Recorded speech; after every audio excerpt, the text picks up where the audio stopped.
Hello and welcome or welcome back to House of Astralis. My name is Kayla, and today I will be your cosmic guide. I trust that this message finds you whenever it does, and as this is a collective reading, please be at peace with anything that does not fit. Don't try to fit it into your story if it's not yours. Just let it go with peace that it'll find whoever it needs to.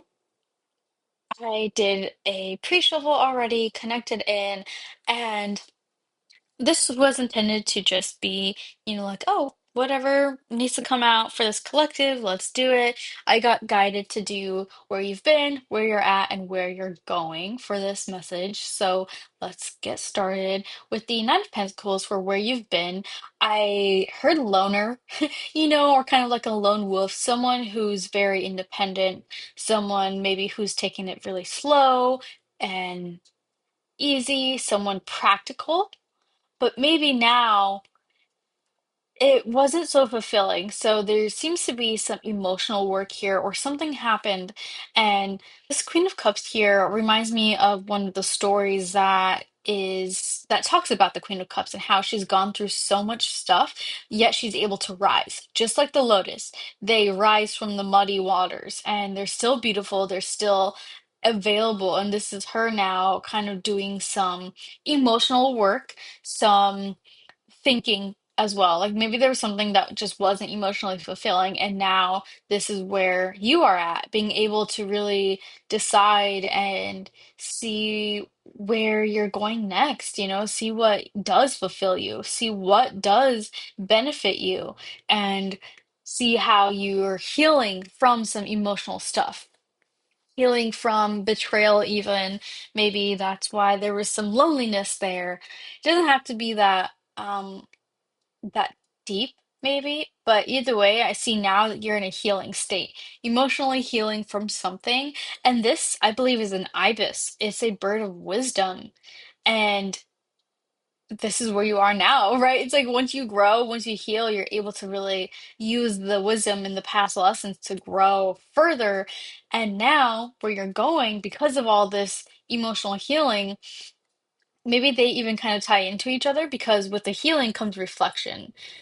You're able to look at yourself maybe in a new light, realize your power here, and realize who you are, and do some inner reflecting on those emotions that you went through so that you can, again, have the wisdom and grow from them more, learn the lessons, and be able to thrive.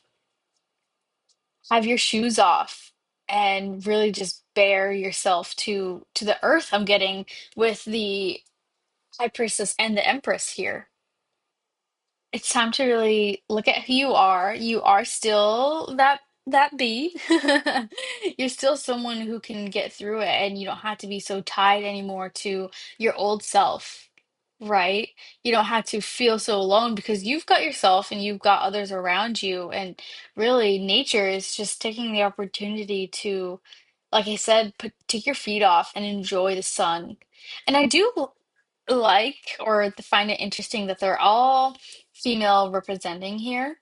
Um, so that could talk a lot about the divine feminine, of course, the yin, the aspect, this archetype here, to be working with that, especially with your emotions, being able to really stand up to the status quo, stand up to patriarchy, and prove to yourself that you are worth something and that you are worth it and that you can do the work and be loved for it anyways. So, yeah, here I see some emotional healing leading to some sort of mastery over these emotions and being able to not let things hurt you so seriously because you've been through it and there's no need to take something superficial to heart and let it hurt you anymore. It's like the dark side of the moon. I don't know. I just got called to say that. I don't know if that's a symbol for someone. I was just looking here and just the dark side of the moon. There's secrets there, maybe, or something unperceived to the rest of the world. So maybe that's like an inner you. I know there was just a dark moon that happened not too long ago. So maybe there was something there that happened. Okay, and I do want to ask what you can look forward to. in this high priestess state. Anything this collective can look forward to in this high priestess state? What can collective look forward to in this state? Where they're going? I've got the Seven of Pentacles and the Ace of Wands. And the Ace for me is definitely another confirmation that this is about the feminine archetype, the goddess, Mother Earth, whatever you would like to refer it to, just with my own personal connections to all of these cards, and then the Ace of Swords coming out for a specific deity representing that archetype. So if you're into that, if you work with them, they can liberate you. Really, that's what it's about, liberation, taking back your crown, your sovereignty here, and they're here to help us. We just have to ask. And most importantly, it's like they've been around so long, they can really help us, and they've done it themselves, even through their mythologies and the stories that still get told about them, the myths and the falsehoods. They've been right there with us, so they really want to help us.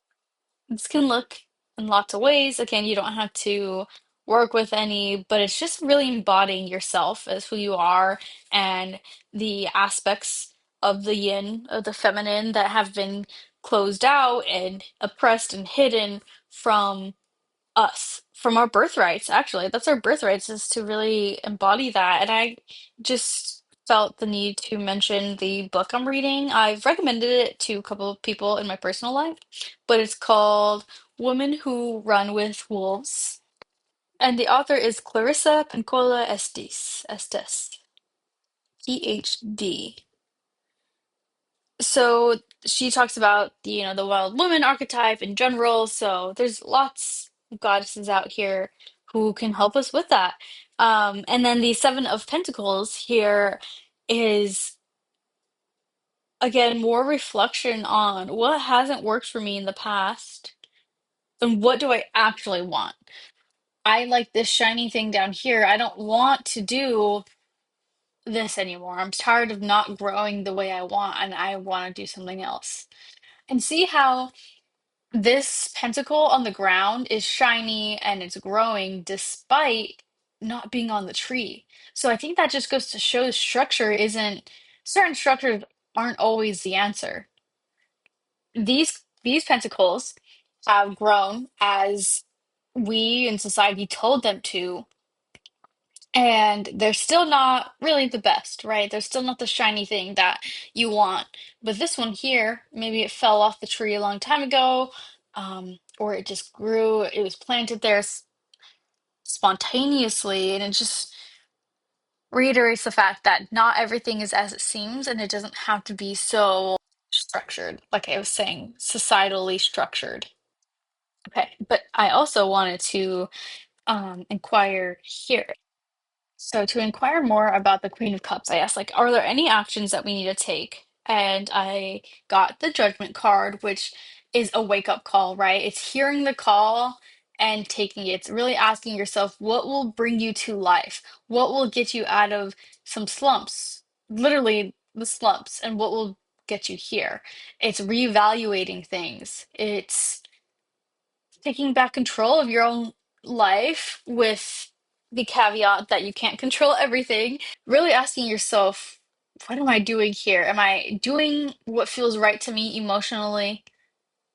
If you've had to step away from something in the past, this is just, sometimes we have to do it over and over again, and that's okay until we get to exactly where we need to be. But yeah, judgment is literally asking yourself, judging where you're at, and seeing if this is where you would like to stay. Okay, now, are there any lessons from your past, from the Nine of Pentacles that we can learn from, that you can learn from? Are there any lessons from your past we can learn from? So, two cards came out for lessons that you can learn from. We've got the Emperor and the Knight of Pentacles. Patriarchy. That's what it's saying here. Sometimes we have to go against the grain and we have to not let the grain control us or societal expectations really dictate us. So with this, it's telling yourself that You've done it before. People have done it before. We've been doing it, and it's time to really stick to it, and it's time to do it again. And to take the lessons of that you learned of being controlled and slow and taking it easy to plan, that's okay. Planning is okay, but not to let it sit you down and take too long. Not to be implanted because or get complicit. Not to get complicit because it's kind of like the easier thing to fall into because you're not the outcast or you're not causing disruption somewhere. You don't have to make changes quick. You don't have to be so fiery about them and so impatient, but don't wait too long. Don't decay in the patriarchy. Don't decay in this aspect of things. The lessons of maybe this is why you were stuck and alone because it's being complicit with those systems that don't serve you at the end of the day. So then if you're complicit in something that isn't meant to be yours, then you're not going to grow, or you may see the long progress, the progress that takes too long to happen. So I asked for some final and departing messages, and I quite literally got departure and awakening. So, yeah, it's time to wake up. It's time to wake up and leave the old narrative, leave behind the patriarchy, take a different road, a different approach, and do it for the psyche, honestly. Do it for yourself and the emotional fulfillment and for the awakening of everybody else. You're not alone here. There's so many of us awakening, and although it might feel scary and a lonely, isolating, you're not alone. There's so many of us out here, and honestly, I think we all want to see other people do it, and so maybe that's why we're scared and nervous because no one else, we don't know of anybody else. So I think this too, on what you have to look forward to coming up, or in this high priestess state is sharing your story, sharing something that'll help others to awaken and leave. And maybe something will inspire you to do the same now that you're here in the emotional healing aspect. Maybe stumble across something that'll just light you up and make you realize something. And then that's how you get here. And then you share something. And then it's a loop over again, right? Like there are people and stories that I've heard to where that's helped me awaken a little bit and help me do my own thing. And then I share my wisdom with other people. And then they have an awakening and then they share their wisdom. And then, so we all share it. It's a loop, a never-ending loop. And I think that's why we have to really get ourselves out of systems that don't benefit us because we all do need to be awakened and we do need to live our lives in a better way that serves all of us because the patriarchy doesn't even help everybody, even the men. It doesn't help them either. Only certain people. It's not meant for everybody, even people who it's supposed to help. So, with that being said, I hope there's some wisdom that you can gain from this. I trust that this message finds you. And if anything resonates, please feel free to comment, like, subscribe, and share. The interaction really does help.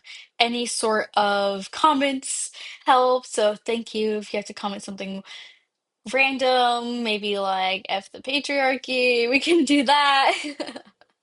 If that doesn't get a shadow banned. But with that being said, I hope you enjoyed this lovely little short message. I thought it was gonna be way shorter, but it's just like keep going. That being said, I hope you have a great day, and I can't wait to read for you again next time. So thank you.